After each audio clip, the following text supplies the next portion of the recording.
bringing in the connection between faith and mental health is super important. We don't have to leave it out. It's something that helps a lot of people. Our faith should be something that intertwines with our recovery and our treatment and just mental health in general. Mental health should be the thing that people aren't turning their faces to look away from, but are talking about it in a faith space as a way of creating this healing and spreading the hope and shedding light on these situations. Welcome to Hope Starts With Us, a podcast by NAMI, the National Alliance on Mental Illness. I'm your host, Daniel H. Gillison Jr., NAMI CEO. NAMI started this podcast because we believe that hope starts with us. Hope starts with us talking about mental health. Hope starts with us making information accessible. Hope starts with us providing resources and practical advice. Hope starts with us sharing our stories. And hope starts with us breaking the stigma. If you or a loved one is struggling with a mental health condition and have been looking for hope, we made this podcast for you. Hope starts with all of us. Hope is a collective. We hope that each episode with each conversation brings you into that collective so you know you are not alone. And speaking of that, you are with us for our 50th episode, our 50th podcast in our 45th year as we are preparing for our 50th year anniversary in 2029. So we are so excited that you're with us. And we have a wonderful guest today. I'd like to first introduce you to the real topic that we're talking about here. And that topic is, how do you navigate a mental health challenge when your community isn't supportive or doesn't have mental health awareness? And let me introduce to you our guest, Mary Lawal. She is a member of NAMI Next Gen. She's brought to mental health advocacy by her experience, her lived experiences. She's a volunteer at NAMI Baltimore, and she facilitates youth support groups. She has also been invited to share her testimony at the United States Capitol for a congressional hearing on teen girls' mental health with congresswomen from the Democratic Women's Caucus. Mary started her own podcast, Journey with Mary, which addresses mental health topics. Mary, we're so excited to have you with us, and your background, what you're doing, and the voice you're lending to this for so many others is impressive. So we're really looking forward to this conversation with you today. And can you share with our listeners more about your journey to joining NAMI Next Gen and advocating for youth mental health? Thank you. Thank you so much for inviting me today. I really hope that with this conversation, it could really move and touch someone. So yes, my journey towards becoming a Next Gen member for NAMI. Basically, I started volunteering for NAMI Baltimore in September of 2022. I just started recovering from mental health challenges and struggles that I have been battling with for so many years. And I went through stigma from my community and just trying to get the right resources. So I saw it fit that not only me is this something that I struggle with alone, but it's just a thing where a lot of other people struggle with getting access to mental health care and really knowing the right way to speak about it. So in having to advocate for myself to get that support and treatment, I kind of just wanted to tell my story and wanting to share my experience with that and just allowing people to see that mental health does not discriminate. And regardless of who you are, regardless of your gender, your religious background, your cultural background, mental health does not discriminate. And anyone can be affected by mental health. So it's no difference than physical health. And so that was what I was trying to get out there by just starting to share my story and starting to go out in different communities and doing the Ending the Silence program that NAMI has through NAMI Baltimore. And also facilitating the youth support groups as well. And by doing that, I kind of started my passion and advocacy and wanting to just create awareness and end the stigma surrounding mental health. And that was when I was scrolling through NAMI National's Instagram account, and then I saw there was an opening for the Next Gen position. Actually, I kind of found out about like the NAMI Next Gen program a few years before that. And so I was like, this is really cool. Like, I really want to know more about this. So like, I didn't really see much information about it online. So then I started like kind of going to NAMI's website and seeing all about that. So I kind of like had a clue that it was for young adults. And so just also wanting to meet other young adults who have this same passion as me is something that led me to wanting to apply for this. And I don't even know how it happened, how I got this role, but like I just knew that um, I was I was sent back a follow-up email to join the interview, and I was just so excited, and I couldn't stop talking about this passion and dedication for creating awareness surrounding mental health. So I was just going on and on about it. I'm super excited, and I cannot wait to just hear back from you all. And so that was how I kind of like got involved with NAMI Next Gen, and just seeing that I actually was able to get the role is something that just makes me so excited, and seeing how NAMI includes youths at the forefront and allowing youths to actually speak up about mental health and what we want and what we need is so important. And I really love NAMI for doing that, for just giving youths the platform to be able to open up and speak about like what we want, and our voices are important, and it shows that our voice matters to NAMI and just this mental health organization, and youths are allowed to have a say. You know, Mary, thank you so very much. First of all, I want to just say thank you for lending your voice to this very important conversation and to this topic. And I want to go back to the stigma and early up front as you were looking for resources. And speaking of that, as we know in many communities, in African American communities and communities of color, stigma is huge from the standpoint of not showing vulnerability and vulnerability looking as a weakness versus a strength. What did you have to navigate in terms of that? And I would love to hear more about that. And also, let me just say this about Next Gen. Next Gen for us, for our audience, our listeners, it means next generation. Our next generation of leaders in the mental health space, our next generation of voices. And we want to bring those voices to the table now, because we know that young people can make such a huge difference, and they are navigating so much. And as you said, Mary, mental health does not discriminate. Mental illness does not discriminate. So can you back us up a little bit and talk about the stigma and how you navigated that in coming to this work?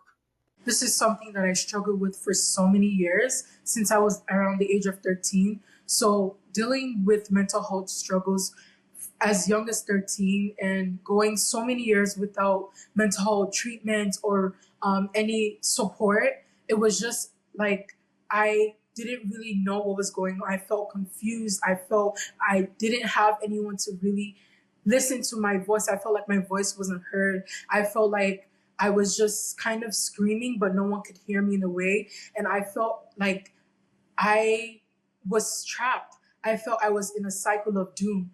I felt as though I was in prison. I could not escape. And so from those amount of years of depression, of suicidal ideation, intrusive thoughts, going in and out of the mental health hospital, and just having this fear of abandonment for so many years, kind of just, it got to a point where I was just really exhausted, and I had told my parents, I opened up to my parents that I think I want to get professional help. I want to like see a therapist or a counselor, a psychiatrist, to kind of help me kind of navigate what I was going through and kind of support me in my journey. And so in opening up to my parents and letting them know how I was feeling, they kind of told me like, where's your faith?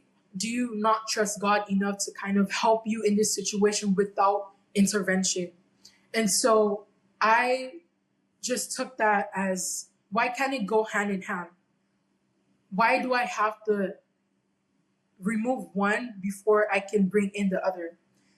And so that was what I was feeling in that moment. I was like, you wouldn't say this to someone who is struggling with a physical health condition. And I do not think mental health should be treated the same way. So I told my parents, if you say you love me, if you say I'm your daughter, you will want me to get that help. You will want me to get better. And it was an argument for about 2 weeks, and I was crying every single time. Every single time I was shed so many tears. And so I feel like they finally saw it in my eyes that this is something I've been going through for a really long time. And I'm just at the point where I feel I can't do it alone.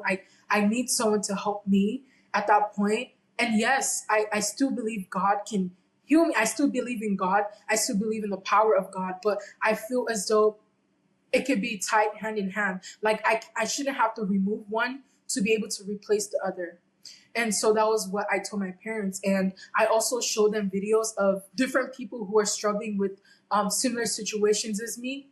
And they kind of like had an idea of like what I was going through. And so they took me to my appointment, the first initial appointment, and I saw a psychiatrist. And, I was able to get that support from my parents not really having a clue of like why I should seek mental health intervention, to them actually taking me to these appointments and helping me pick up my medication and just taking me to even the speaking engagements. My mom will always be there with me every single time.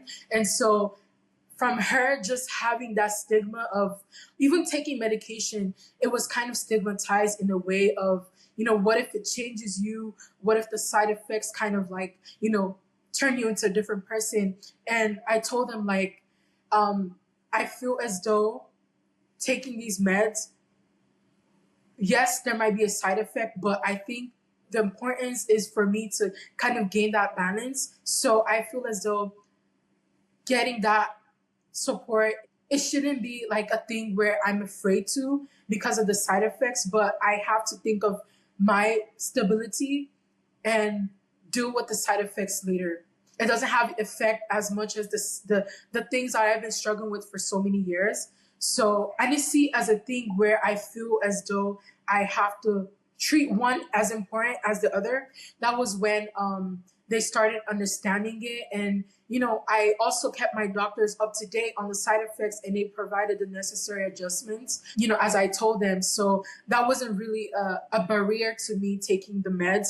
And so another stigma I went through was just in my friendships as well. Like people were kind of telling me like, is it a thing where because of your weight, is that the thing that's affecting your mental health? So they were kind of looking at it as a thing where being overweight causes mental health issues. So I was trying to explain and educate them that regardless, you can have mental health regardless of who you are or what you look like. And so mental health can be caused by a loss of a loved one, childhood trauma. Yeah, as we interact here, Mary, you could have what they call ACEs. There's 10 areas that focus on adverse childhood experiences. So you could have those experiences leading you up to it. As you mentioned, you first started experiencing some type of mental health situations when you were 13. And we know the statistics show that it happens more often than not. And that young person doesn't get any type of support until 11 to 12 years later. So we're talking about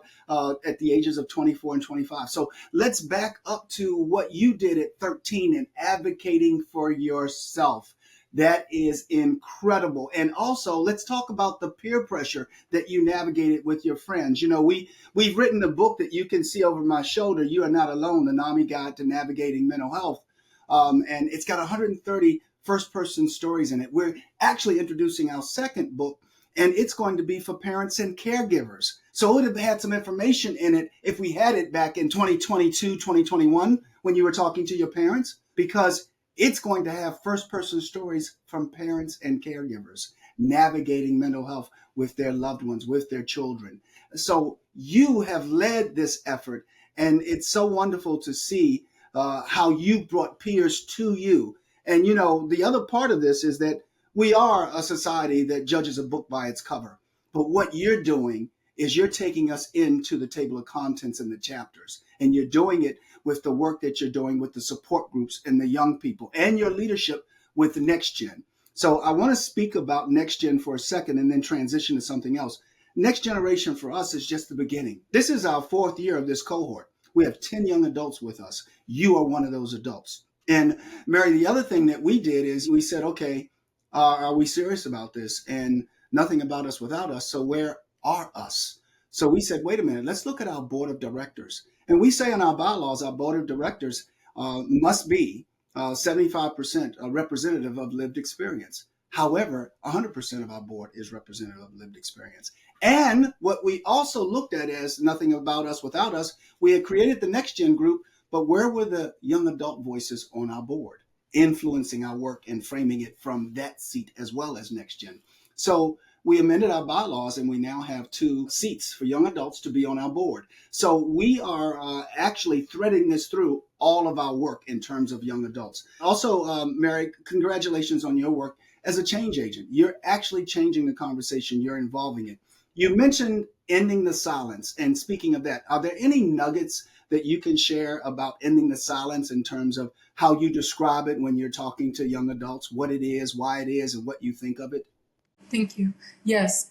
So ending the silence is basically a presentation that is given to teens, middle school age, and high schoolers. And so it's a program where there's 2 young adults, I believe, that goes out to these schools and speaks to students about their lived experience and also the stats and the facts of mental health and suicide and warning signs, the triggers, what to look out for, how to speak to a friend or someone in your class that might be struggling with their mental health, and how to navigate them towards getting that support and resources that they need. And so I feel as though these presentations are super important because I believe when I was growing up and I was around that age, like as I mentioned, 13, I would have loved something like this. I did not have anyone to speak to about mental health because it wasn't spoken about then. Even in school, there was no counselors, I believe, at that time. It was mostly guidance counselors who mostly spoke about the academics and, staying out of trouble and just like the academic side of things. And no one was really speaking up about mental health. And I just remember now there was a time where we brought someone to come and speak about, I think it was the importance of a parent. And there was like a lot of students who had lost a parent in their life, or someone who grew up without a parent, like in their life. They grew up with a single parent. And I just remember there were so many of us crying. And so I believe that was the first time there was that type of conversation going on in my school at that time. So I think that it should have been a thing that was reoccurring every single time and not just a one thing, because there were a lot of students who were actually struggling with that. And it could have been seen as a way of healing and a doorway to open that conversation for them.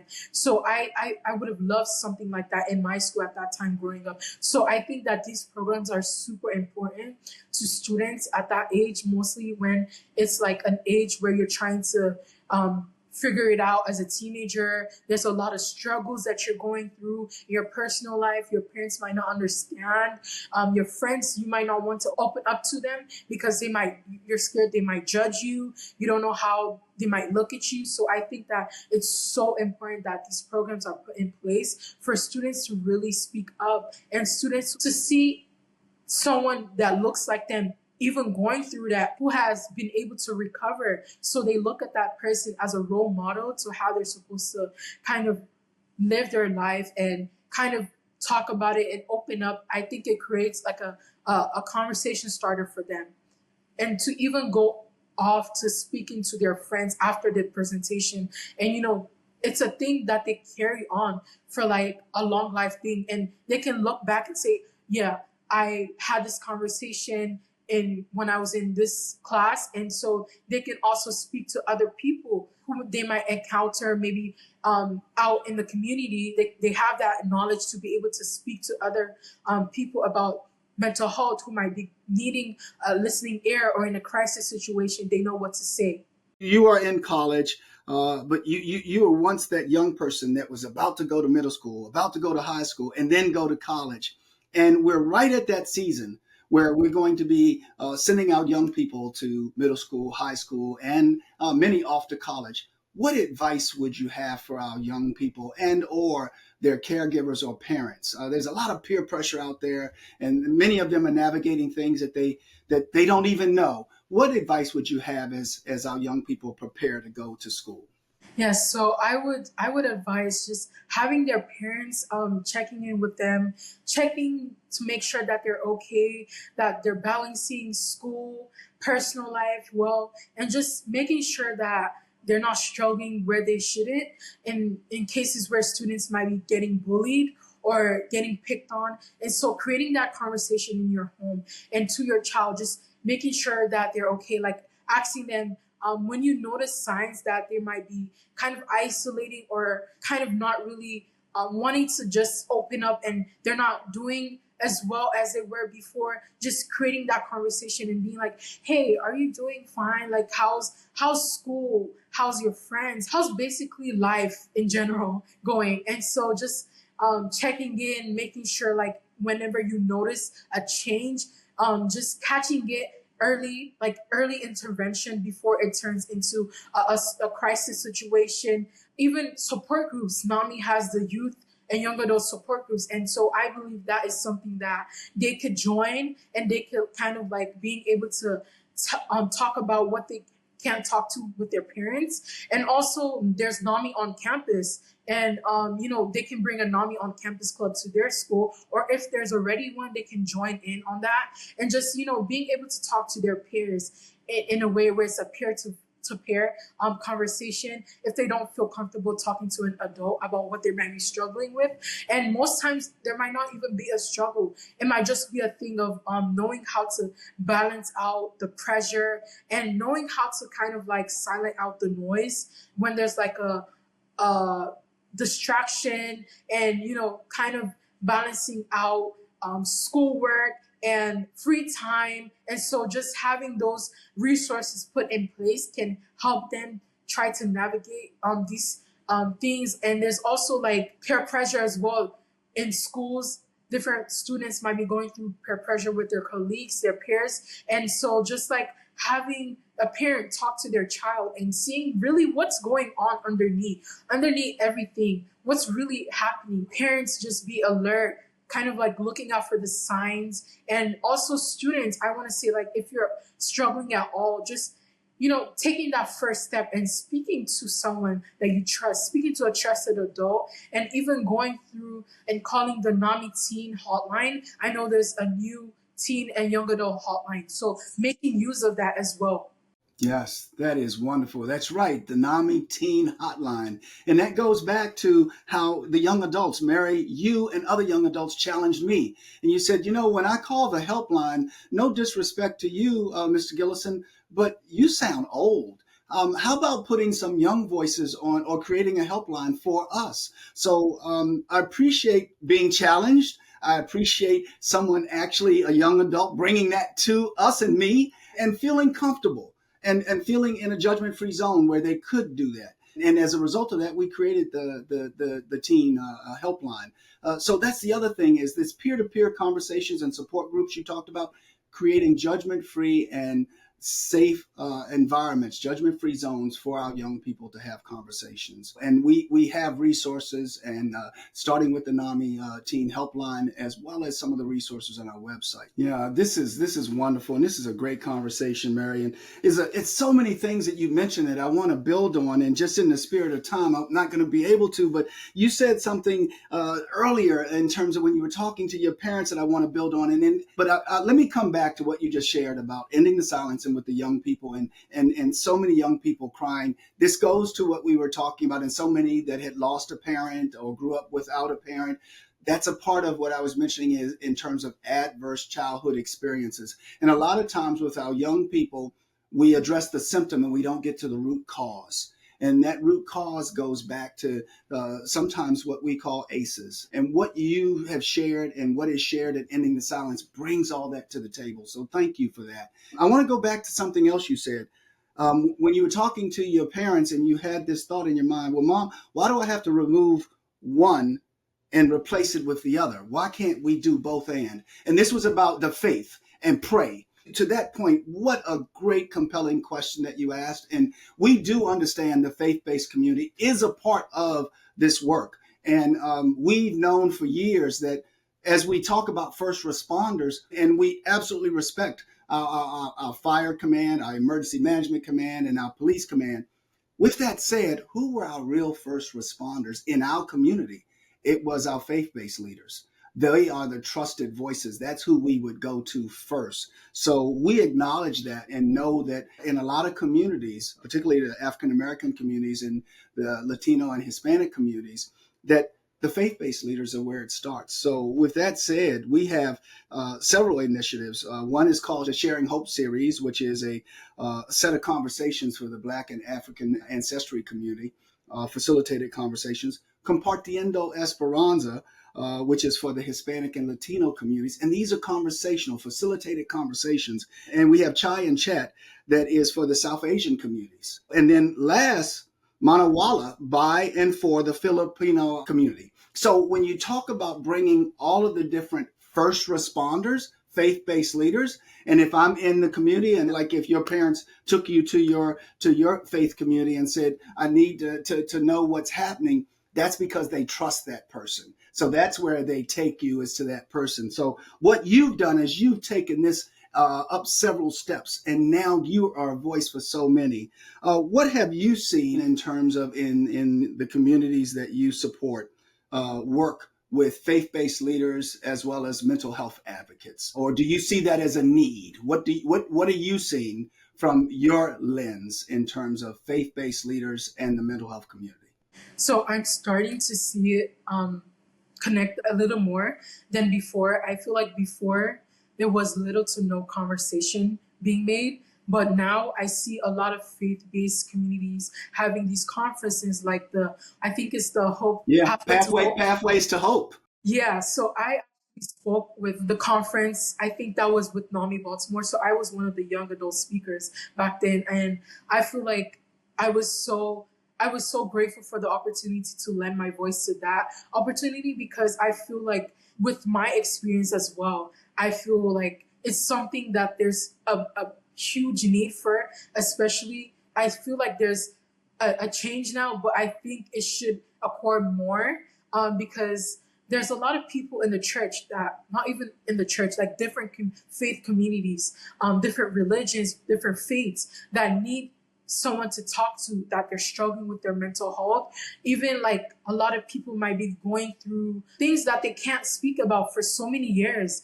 People who have been living in and battling in silence, they don't have that space to really open up and share what they're going through.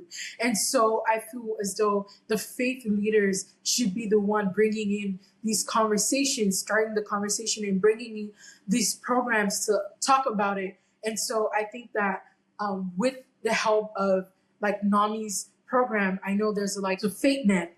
I think that has been something that has created a huge change to the conversation, and just bringing in the connection between faith and mental health is super important. We don't have to leave it out. It's something that helps a lot of people. Our faith should be something that intertwines with our recovery and our treatment and just mental health in general. It shouldn't be left out of the conversation. So I feel as though it should be a conversation that continues, not like a one-time thing and then it just dies down. I want it to spread to not only a certain state or a certain jurisdiction, but like all over. I feel as though like mental health should be the thing that people aren't turning their faces to look away from, but are also like kind of talking about it in a faith space as a way of kind of creating this healing and this spreading the hope and shedding light on these situations.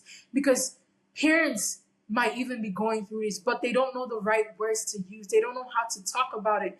But just starting that conversation, they're able to kind of like connect it and say, yes, I finally have a way to speak up about it. I finally know what to say to describe what I'm feeling and what I've been experiencing. So I really love that these conversations are being made. And I just really hope that it continues. And I really want to see it continue. You know, Mary, you've done so much in such a short time for us. You've testified on Capitol Hill with the Democratic Women's Caucus on teen girls and mental health. You've actually testified for the Maryland legislature on mental health. You're doing so much with NAMI Baltimore. What would you like our audience to know as we look to bring this podcast to a wrap? Because you have so much you've done in such a short while, and you've turned what was pain into your purpose. And your passion is so powerful. It is just wonderful to hear. It's wonderful to see. And thank you for being such an advocate for NAMI. What would you like our audience to leave hearing from you? Thank you so much. Yes. So I believe that a lot of listeners, the audience that might be struggling as I struggled, not knowing how to talk about it, not being able to see the light, not being able to see where your life is heading, and not knowing what your plans for the future might be, because that was something that I struggled with, not really knowing what my passion was, not really knowing why I was created, not really knowing where my life was headed. And so all I could see was darkness at that time. And so now that I've been able to figure out my passion, figure out what I want to do, which is just mental health, just talking about it, just creating awareness about it and letting people know that, there's hope. And so I think that would be the last thing I would want to leave us with. There is hope. So as the name of this podcast, Hope Starts With Us. And just as I've done, like you said, turning the pain, turning the hurt, and turning it into hope, turning it into something that people can see and look at and, kind of be like, if she could do it, then I could do it. And so that's what I want my story to be. That's what I want this whole thing to be. And everything I'm saying, everything I'm talking about, that's what I wanted to show. And I believe my story and everything I went through is kind of a proof and a testament to you can go through everything. You can struggle with it all. But if you hold on to that hope, if you believe and that you trust that the light will come, then you can surely make a difference. And don't lose hope. Don't think that, your story has to end there. The chapters in your story, they still go on. Your story does not have to end at the pain. The story will still continue on, and that there's more to your story. There's more to that darkness. There's more to that pain. There's more to that story. There's more to that pain. And, see the light. See the light. And you talked about hope. And you talked about, Mary, our conference is coming up, Pathways to Hope. We have faith-based leaders from all different sectors coming to this conference virtually the 23rd and the 24th of this month, August. And these are faith-based leaders from every part of the community that you can think of. And they know that it is important for them to be able to provide hope to their communities. So Mary is a leader in this space, and she's moving us forward in terms of a collective conversation about hope. So Mary, I just can't thank you enough for what you do for us. And every time we call, you answer. Every time we call. One of the things I want to say, as Mary said earlier, and we talk about our books and judging a book by its cover versus the table of contents and the chapters, I would also share with you all, when you ask someone how they're doing, that's the cover of the book. Get into the table of contents in the chapter if you can and care, which is, how are you really doing? All of us give the cosmetic answer, I'm doing great. But if it's someone that you trust, let them know how you're really doing. Okay? And let's wrap this up now. And I want to say to you all that this has been Hope Starts With Us, a podcast by NAMI, the National Alliance on Mental Illness. If you are looking for mental health resources, you are not alone. To connect with the NAMI HelpLine and find local resources, visit nami.org/help, or text HelpLine to 62640 or dial 800-950-6264. Or if you are experiencing an immediate suicide, substance use, or mental health crisis, please call or text 988 to speak with a trained support specialist, or visit 988lifeline.org. I'm Dan Gillison. Thanks for listening, and be well.